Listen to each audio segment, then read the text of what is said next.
So do we pay their medical bills the same way? I'm trying because we haven't figured that out yet. We still haven't. I think we still muddle through this every time. Yeah, every time. That's bad. Right? Because our kids are like, do I ask Dad to pay for that it is true. emergency room visit? And it's funny because the kids always ask, our adult kids, they say, is the deductible met yet? Yeah. Can you tell me if the deductible's met? Right. Yeah. Hello, this is Darren. And this is Paige. And this is Where's the Lemonade? Where we talk about what happens when life throws you lemons. Make some lemonade? Maybe. Some weeks it's lemon squares. Yeah, some weeks it's just lemons. Yeah. On today's episode, we are going to talk about co-parenting, money, and adult children. Sounds interesting. Okay, we're at a stage in our lives where of the 10 kids that we have one child left. All the rest are adults. Yep, we have 2 kids at home, but one is 18 and one is 17. And he will be graduating in a month and a half. Yeah. So, well, I know Paige's going to have a rough time. We're not getting a dog to fill the void. Not yet. No, not yet. So with a lot of changes in our lives, we've run into a couple of situations where, hey, co-parenting and money, and then adult children to pay for things like weddings or college or even trips home to visit us. All these things are things we have to deal with that most families don't have to deal with when you've got co-parenting going on and things like that. So it can get a little tricky. It can. And, do you still work with your ex on these things when your kids turn 18? Or do you put the kids in the middle and go, well, I'm done paying for things, so maybe talk to your mom or talk to your dad about that? You know what I mean? It can be a tricky thing. It can. So you, the research department of Where's the Lemonade, which is Paige. There's not a whole lot of information. Usually I find several articles on what I want to talk about for our podcast, and there was not several articles. In fact, the only article you found was a law. It was article. really a marketing thing.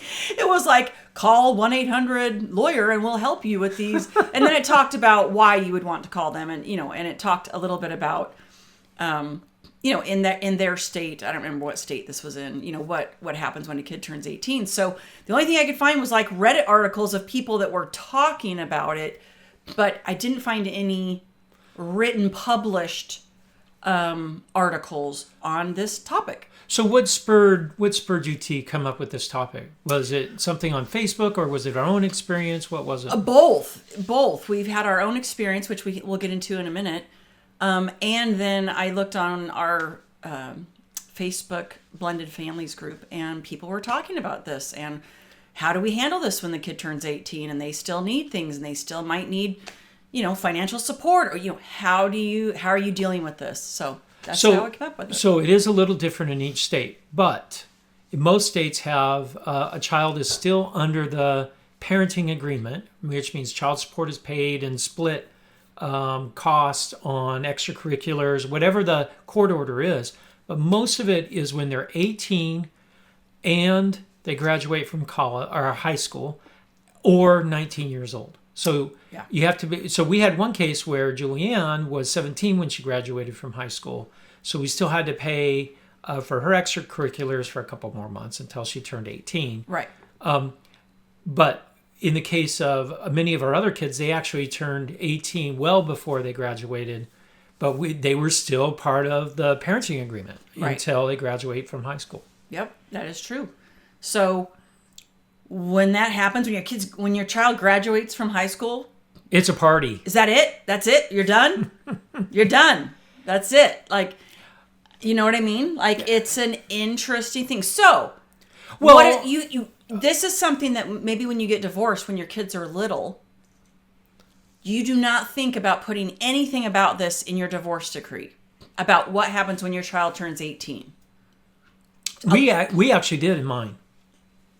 We actually set up it was called an educational trust.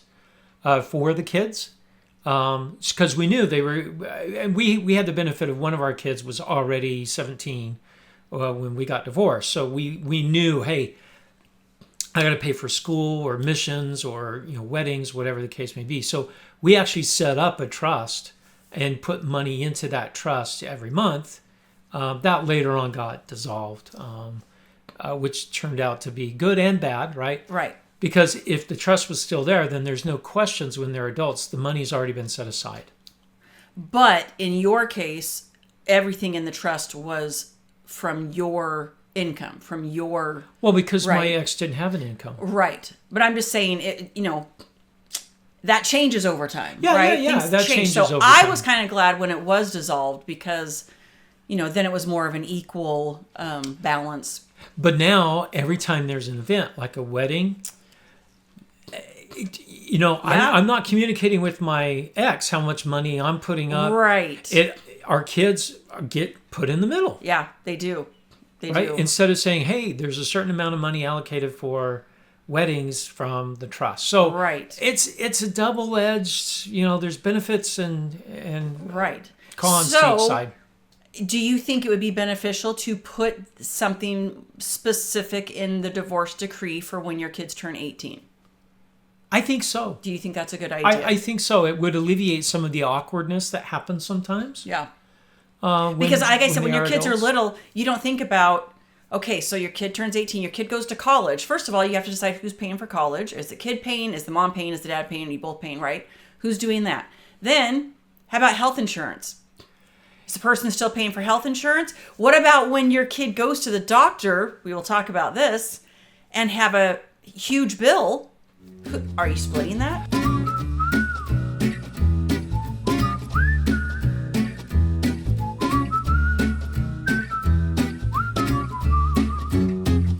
So yeah, let's talk about the health insurance because this one's an interesting one. Because of Obamacare, now kids can stay on their parents' insurance until they're 26 years old. Correct. Now, because I have to carry insurance for the kids that are in the house, all the kids that are adults have just stayed on my insurance. That was in the court decree for the parenting agreement that I had to provide health insurance for the kids. But when they turned adults, it didn't cost me any more to continue keeping them on my insurance. Right. So they just did. Yeah. But what that means is that's until they're 26. So if they do get a big bill and we haven't met our deductible yet, who's going to pay for that? Who's big going to bill? pay for that? So, yeah, these are all questions that like I said, when you're getting divorced and you have little kids, you don't think about any of these things, but it's going to come and you got to figure it out. Well, but they're adults now. So because our child turned 18, they now have to pay for their medical insurance and their medical bills. And No, but what about when they're 25? well, that's different. That's different. At what age is it different? Well, we have always kind of had for us, like we pay for the kids' cell phone, even through college. We've paid for them. For us, it was when you get married. Yeah. If you're responsible enough to get married, you can pay your own phone bill. Or when you graduate from college. Or when you graduate from college. That's kind of been our boundary, right? Like we'll pay for your cell phone and we pay, obviously they're on our medical insurance. So do we pay their medical bills the same way? I'm trying because we to- haven't figured that out yet. We still haven't. I think we still muddle through this every time. Yeah, every time. That's bad. Right? Because our kids are like, do I ask Dad to pay Yes, for that it is true. emergency room visit? And it's funny because the kids always ask, our adult kids, they say, is the deductible met yet? Yeah. Can you tell me if the deductible's met? Right. Yeah. So, yeah, it's interesting. Okay, so That's something we probably should have established with the kids up front. right. Hey, look, I'll pay for your insurance, but I'm not paying for your medical bills, or I am until. But then does that what's the right word? Demotivate them from finishing college if we say. I don't think so. But let's talk about that for a second. So, Okay. so something that happened with us, with us recently is our daughter who's in college. She was coming home at Christmas, and your ex said, "Can you please pay for half of her flight?" Right? And so this was an interesting one for us because we were like, normally we would be like, "Oh, sure, no problem," but the flight had already been booked. We didn't have any input. You could have used points, like all these things. We were like, do you know what I mean? Like, so yeah, there was almost like this assumption. Well, you have to pay half. Right. And I think it was just because I don't think it was anything it wasn't malicious. No, it was just like, well, this is what we do. We split these things. And then we were sitting there going, well, if we're going to be asked to pay for things, which we don't have a problem with that, do we get some input on that type of thing? Do we get an input on how much the flight is? I could use points to pay for the flight. Or when the flight comes in. Right. Do we get any say? And then another thing that happened very shortly after that, when we were still trying to decide if we were going to, reimburse your ex, that same daughter went to she had an emergency. She had an emergency. She went to the ER. And of course, this is at the beginning of the year when the deductible is zero, right? Where we haven't met any part of the deductible yet. Yes. So she went to the ER, and it was, I think the total bill ended up being $500 and something. And so then we were like, okay, so do we now ask your ex to pay for half of that? Do we just pay? You know what I mean? Like we were sitting here in this conundrum of, and I think we've probably been in this conundrum before, but it's been because there was such a big age gap. There's a 6-year gap there. We have forgotten what we did. Well, literally. A part of me on the health insurance side, we always meet our deductible with as many people as we have on there, and but that's not going to be the case coming up soon, right? Because the less people we have on it. So in the past, it's like, well, we're going to meet the deductible anyway. We might as well just pay it because we're going to hit the deductible limits and all that stuff. But that's not going to be the case moving forward, right? So we kind of just made the decision that, well, if we'll pay the medical bill, and even our daughter was like, she didn't want to ask us if we were paying it, so she called and she was like, so I got a notice that this is overdue, so I need to pay that, right? Our kids they're so funny. They won't just come out and say, can you pay this? Or are you paying this? Just, are you going to pay this or do I need to pay this? So we told her, we'll take care of it. She's 18. Of course, we'll take care of it. So I think we decided that are we deciding on a case-by-case basis? Case by case, I guess. I don't know. But we decided that we were not going to reimburse your ex for the plane flight because we're still paying for medical insurance and the medical bills. So we thought that was fair.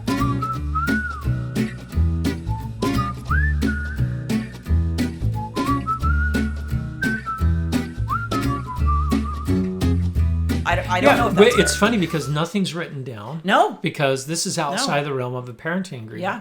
So that's a good question. I don't want to have anything written down. Right. Because that becomes some kind of legal, I don't know if it becomes a legal contract, but there's expectations there. Right.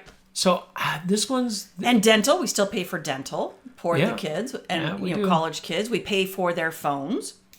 So to a certain point, then they have to start reimbursing us. They can see. Well, no, I'm saying in college we pay for their phones. Yeah, we pay for their phones. We pay for their dental. But yes, like we said, when you get married or you graduate college, you gotta start taking. But we're not paying for college.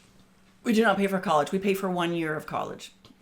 Yep. Right after our kids get back from their mission, we pay for a year of tuition for college. Yeah. So this one's a tough one. I wonder how the kids feel, because before all this stuff has been taken care of for them because it's been part of a parenting agreement. Right.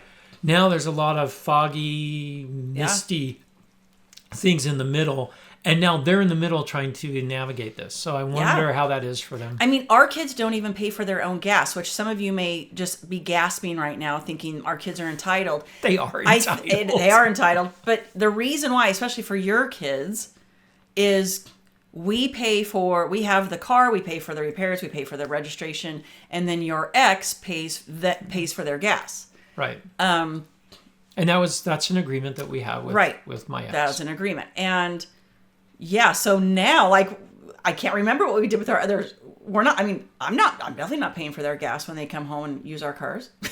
Are we in agreement about that? Yeah. Like, well, so this is an interesting one because I don't think any of our kids have come home after their first year for that summer. Most of them, after their first year of college, they went off on a mission. I'm trying to think. So we have a daughter coming home this summer, and she's going to be working. Yeah. And we don't have a car for her to use by herself. She has to share with her brothers. Yeah. They've got to figure that out. They got to figure that out. Yeah, she's not plan A on the car. She's plan B on the car. You know what exactly. I mean? Like... So this summer is going to be an interesting summer when it comes to figuring out who's paying for gas, who's paying for that. And there's a point where I have to say, well, you're an adult. You're using the car to go make money. You should be paying for your own gas. Yeah. I'm not going to make you pay for insurance. No, of course not. Because they're using one of our cars. And I mean, that's up to her if she wants to talk to her mom about paying gas, right? Like, but we're not paying for her gas. But yeah, so that's an interesting. So and things like that, like, so what if she comes home? Okay, she's 18, almost 19. She's turning 19 next week, and says, "My computer broke. I need a new computer." Oh, that's too bad. So she would have to buy her own computer. I'll help her select one, but she's got to buy her own computer. She's got plenty of money to do that. Yeah, that's true. So if our kids have their own, if they have a good enough little pot in the bank. Well, and then the other side is if they don't have enough money, then I'm like, then why don't you have enough money? You should have. You should have. You can use one of our computers, but not a laptop. You can use one of the computers in the kitchen or. Okay, so like if our kids that are in high school, we give them when they're whatever age, we give them a phone. 14, I think we gave our kids a cell phone, right? And if it's a really terrible phone, maybe we eventually upgrade them to something slightly better, but nothing more than a couple $100. I think I don't understand when teenagers are walking around with $1,500 phones. I don't understand that. But most of the time we don't buy them a phone. They just use our old phones. Yes, and that's what I was saying. Like Sam, his phone broke. He got into a hot tub with his phone. And we said, okay, well, here's our old phones that you can choose from, or you can go buy your own. And he chose to go buy his own. It's not a great phone at all. But that's what he chose. And that's what we would still do. Like David right now, he also has a phone that is broken because he dropped it or something. Yeah. And we were like, well, here are your options. You can... He chose to just stick with what he has. Yes, but he does. I think he's at the point of no return right now because it's not even charging. So I think he wants your old phone about now because he doesn't want to buy one. And we were like, that's fine. Choose from the plethora of old phones we have here. So maybe that's what we do with our adult children too. If they need something, we're like, well, this is what we have. This is what we're offering. If it's not, what you want. If it's not what you want, then go take care of it yourself. Yes. And we don't like to buy our kids computers, especially if they're going to go on a mission, because we'll get them a computer when they get back from their mission. Yeah, things change so quick. Yeah. And that's always kind of a present we've got the kids when they get back from their mission. We do buy them a new computer. But anyway, but car insurance, we still pay all the car insurance. And we've paid car insurance before and then we got reimbursed sometimes. Or no, we never did for car insurance. No, never. Yeah. No, so, I think that was in your divorce decree that you would take care of the cars, right? No. Oh, it's not. It's not. We just did. Okay. Well, that's interesting. Yeah. So we So this is a tough one for adults, and you know what? Frankly, I think our society today has been catering to these young adults too much. Because look at how many people, their kids are in college and they still pay for everything. So I can't imagine how it is with the co-parenting when you get that, because you have no there's no legal responsibility. Right. Once they're 18 and graduated from high school, or 19, that's it. You don't have to pay for anything. Right. And like I said, I think that at times that puts the kids in the middle because they know that legal responsibility Is gone. And now they're like,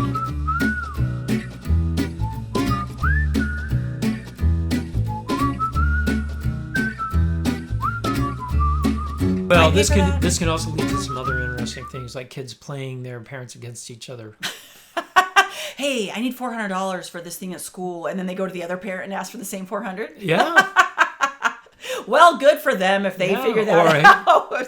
I'm gonna visit mom more than dad because mom's actually paying for things. That might happen. Well, yeah, absolutely. It might happen, but yeah, it's very interesting. But we have to be very careful about putting kids in the middle because sometimes you make decisions about, are you making the decision because it's best for the child, or are you making that decision because you're trying to still stick it to your ex? Do you know what I mean? Yeah, but you have to be careful about these are adults. I know, but I'm just saying, I think you can still get in the middle of that. You're right. You know what I mean? Of that still like, well. Just because they turn 18, yeah. Flip of the switch. Even illegally, right? That was interesting. Someone I once told me they have a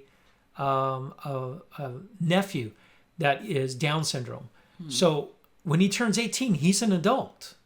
So the parents had to go to court to actually, get rid of his, I don't know what's the right word. He can't take care of himself. Yeah, so they needed guardianship. So yeah, guardianship. So his parents had to do that when he was 18. Right. Otherwise they had no say in what, to me, that's, interesting. Just on your birthday, all of a sudden, your parents have no, guardianship over you at all anymore. Yeah. Yeah, it's kind of crazy. So, and then there's the issue of, like, David is our last one at home, right? He's going to be a senior next year. So you have always come up with the schedule, right? And then your ex approves it, and we change things as we negotiate. Yeah. And we were talking to our college daughter who's coming home. And you had mentioned to her, you were like, yeah, I only have to do one more summer schedule this summer. Because then next summer, David will be 18. He'll be graduated. And she was like, why aren't you going to do a schedule? And you were like, I don't have to. I don't have to. And she goes, that stress. I think that stresses them out. Because if there's a schedule, then they're not hurting anyone's feelings. They're just going to follow the schedule.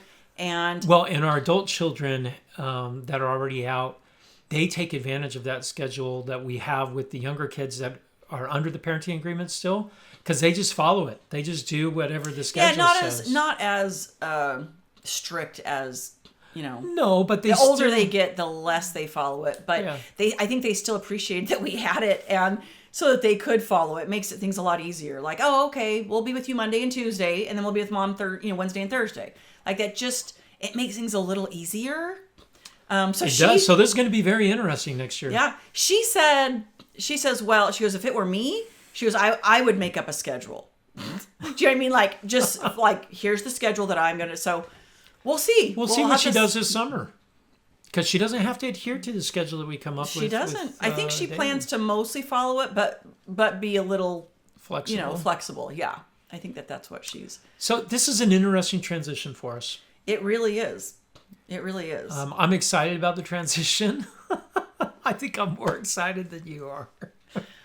Yeah. When we were just walking today and I said, in 5 months, half the time we're going to be empty nesters, which I know a lot of blended families, you've been doing that for years and years. Well, we've always had Sam full time. So we've always had somebody here. So it's going to be new for us to be, and I'm just like. And then 9 months later, David. Yeah, or a year later. Yeah. David's going to be gone. We'll be full-time empty nesters. Yeah. Watch out, grandkids. We're coming to visit. That's right. And as you can see, what you need to take away from this episode is we really don't have things worked out. No. As we have told you in many of our episodes, we are not experts. No, we're living through it. We are just sharing our experiences as we're going through it. And as you can tell, even though we have done this whole adult thing how many times? We're still like, what should we do? How do we handle this? Like, Well, sometimes it depends on the kid. yeah, for sure. Sometimes it does. So Yeah. So we are just still trying to figure it out. still trying to figure it out.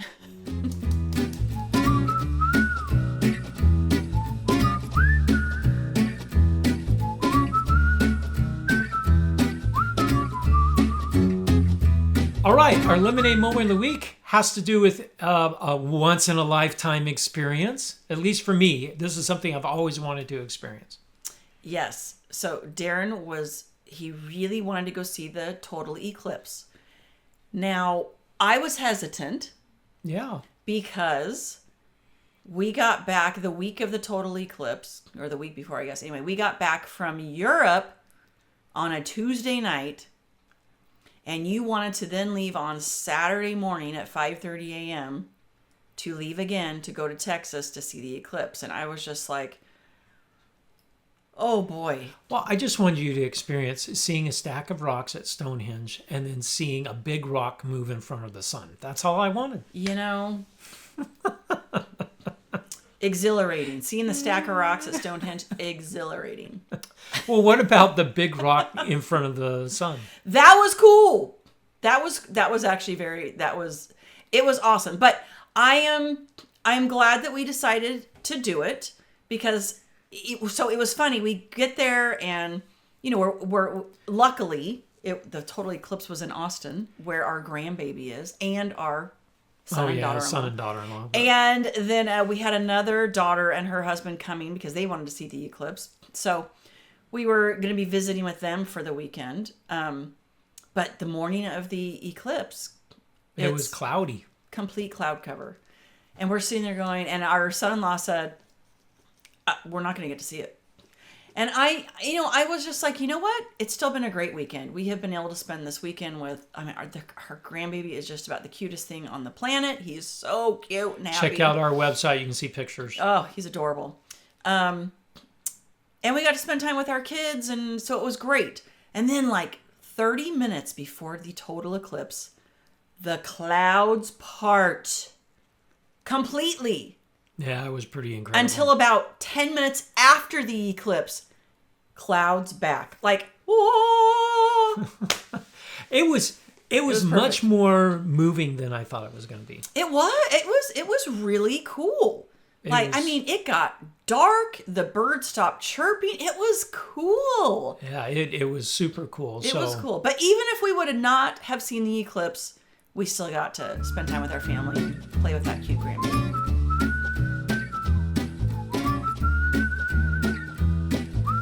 If you like today's episode, give us 5 stars on iTunes, Spotify, Google. And head to Facebook and like us. And check out our blog at where'sthelemonade.org, where you can leave questions and comments. But most of all, go out and make some lemonade. You betcha, baby.